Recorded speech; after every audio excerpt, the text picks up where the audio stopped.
He fled Berlin and found a home away from home in Brooklyn, New York, Brighton Beach. They called that area Little Odessa. It seemed like the place that all the new Russian immigrants chose to live because they had friends there. It was difficult for first Russian migrants in the United States to start a business, to get a job. They couldn't speak the language, so it's better to have good friends. At some point, several Russians found success along the seaside here. They started opening restaurants, because many Russian-speaking Jews initially went to Israel and then to the United States, and they settled down in that part that reminds the Black Sea. If you forget about people speaking English around you, you could imagine yourself sitting comfortably in Odessa.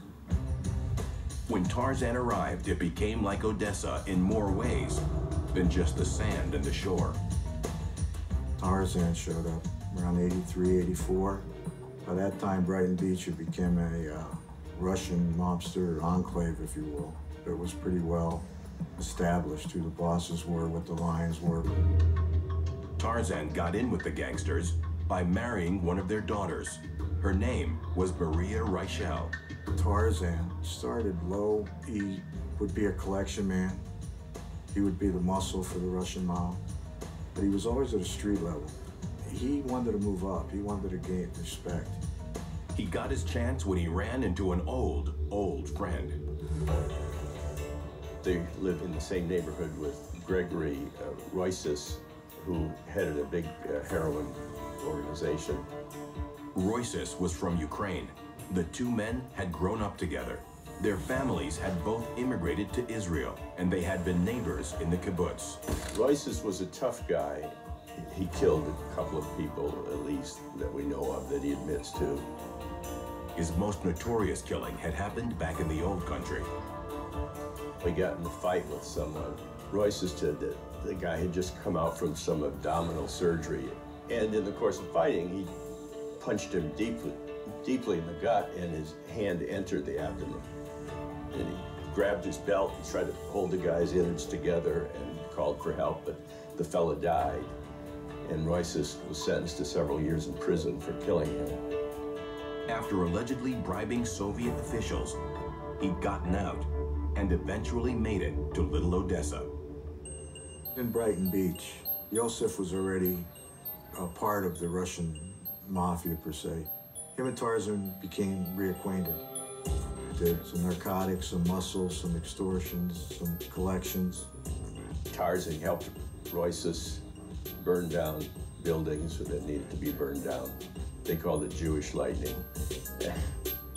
Gregory owned a wholesale furniture chain that allegedly fronted as a heroin business. They would target businesses that refused their furniture. I think this is one of the reasons why Russian organized crime became so successful in the West, because the Western law enforcement, they couldn't understand the way they think. Russians don't really trust law enforcement because they grew up in the Soviet Union where police were not trusted, as basic as that. But Tarzan wasn't content to be just another low-level gangster forever. He was very ambitious. He wanted to move up to the ranks, if you will, from a street thug. And he did it pretty quickly here in Miami. He's an up-and-coming young tough hood. But it's when he comes to Miami in 1990 when he ends up the player.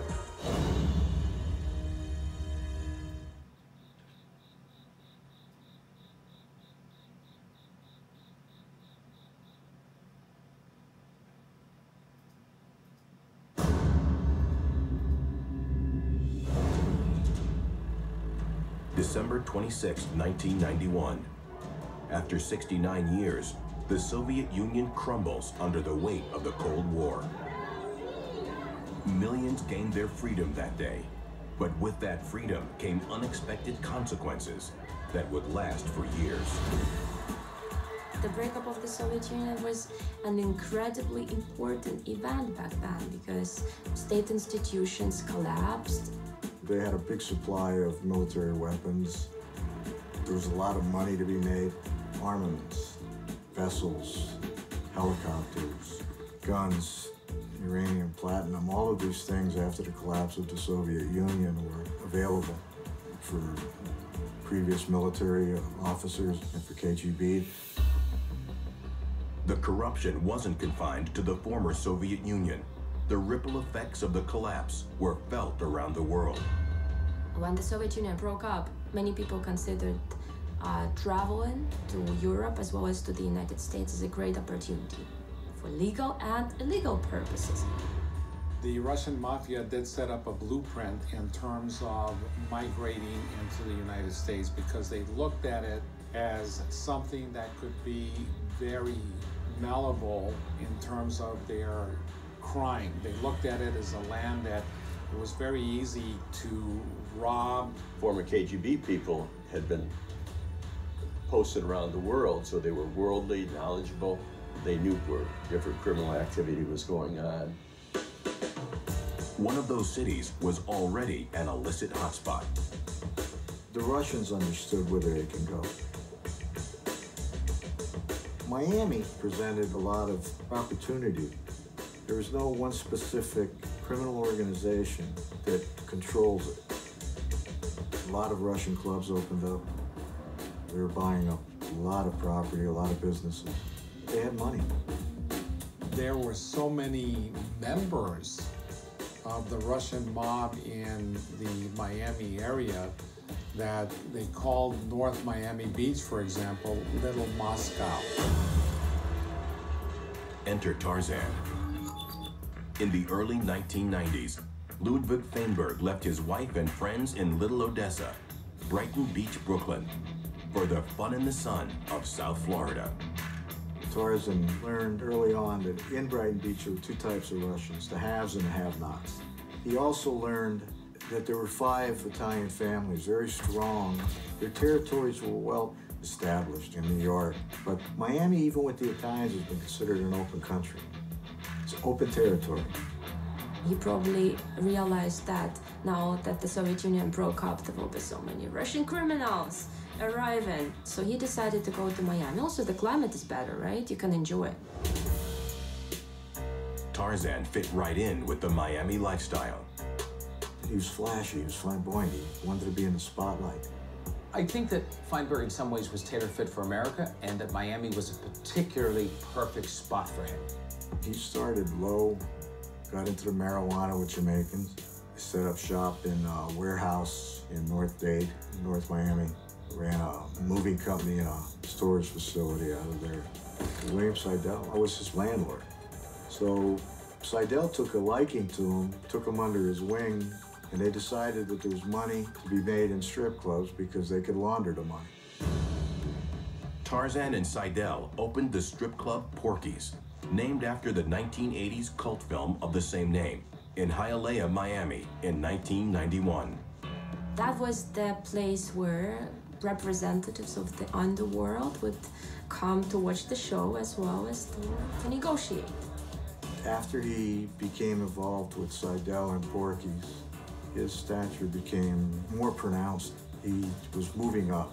When the Doms come in, he would have them at Porky's. Tarzan would supply him with countless cigarettes, Stoli vodka as much as they wanted to drink. Provided them with escorts and female companionship during their stay. There was implications from the government that there were prostitution activities at Porky's, but you hear that about every place.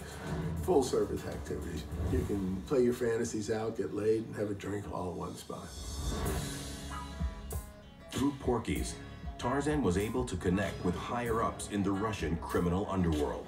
And it was around this time that he would form another vital relationship. He had a modest fishing boat, and a person named Juan Almeida, who was a Cuban who had been involved with all sorts of criminal activity on the side, also ran a boatyard. They started talking. It came up that Juan Almeida had connections with Colombians in Colombia. Almeida was a drug trafficker that we knew from the 80s. He had a relationship with Pablo Escobar, who was a notorious drug smuggler. And because of this allegiance between Feinberg and Almeida, the connection with the Colombian drug cartels took effect.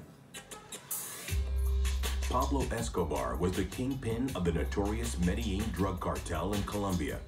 Throughout the 1970s and 80s, the cartel distributed cocaine throughout North and South America and Europe. By the 90s, the cartel was looking to expand its markets. Colombian drug traffickers were looking for a new market because it was more and more difficult to smuggle drugs to the United States. So opening a market in Russia or Ukraine or any other republics looked like a very lucrative opportunity. The Colombian cartels needed people that would buy drugs, that would distribute drugs. They also had things that the Colombians and the other organized crime groups needed, and that was military hardware, weapons. So it was a trade-off. And at the center of this newly formed relationship was Porky's and Tarzan. He had a lot of influence because the Russians knew that he had the contacts with the Colombian drug dealers, and the Colombian drug dealers knew that he had contacts with the Russian mob, which extended back into Russia. And they were looking at getting military hardware, and Feinberg, through his connections, could provide that for them. The Russians were always impressed with the amount of money that the Colombians were making, the amount of narcotics that were being transported. Tarzan saw that as his way of becoming recognized by the higher-ups in the Russian mob. So Tarzan began negotiating narcotics trafficking deals himself. When he met Almeida, he became more involved with the Colombian drug traffic. At his height, he was shipping, I'd say, about 100 kilos a month to Russia, most of it packed in frozen shrimp. He negotiated some deals. Through these deals, he became acquainted with a man by the name of Anzor Kikalasvili. Anzor is known in the Russian community as one of the most powerful, notorious, and ruthless bosses there were. He had connections with all of the Russian military. With the surplus of military equipment for sale in Russia, Tarzan negotiated the deal of his life. 6 Mi-8 Soviet military helicopters for just under $1 million apiece. Tarzan and Almeida felt they can purchase these things and get them to Escobar. And that's how Tarzan found himself in a room full of former Soviet thugs with his life on the line. Tarzan had failed to get permission from the existing Russian mob in Russia for the purchase of the helicopters. And now he starts to backpedal fast. He has to think, and he thinks of, you know, it's not really for me. It's for that guy down there in South America who you know, Escobar, the #1 drug dealer of all time. The Russians are a little intrigued by that because they respect Escobar. He's got status. Somehow he called Juan Almeida and told him to pose as Pablo Escobar. I guess the Russians were pretty ignorant of what Escobar really looked like. You have Ludwig Feinberg, a nightclub operator in Miami, and you have Juan Almeida, a boatyard operator in Miami, you know, being wannabes. The Russian mafia knew Escobar's name and his reputation, but not much else. Almeida arrived the next day and reportedly found a motorcade fit for a president waiting for him. Almeida came over to Russia and pulled that off. I don't know how he was able to do it, but it got them out of trouble. It got the Medellin cartel 6 Soviet gunships. Eventually, the helicopter deal finally went through. They were able to purchase these things and get them to Escobar. And Tarzan kept his life. The close call in Russia only gave Tarzan confidence that he could swing another, even bigger deal. Tarzan called one of his contacts and he said, you know, this may sound stupid, but I'm being asked if I could purchase a salvaged military submarine for some people in Colombia. And the guy on the other end said, do you want it with missile or without missile? It's stuff movies are made of, a sense of intrigue that you don't normally see on your day-to-day.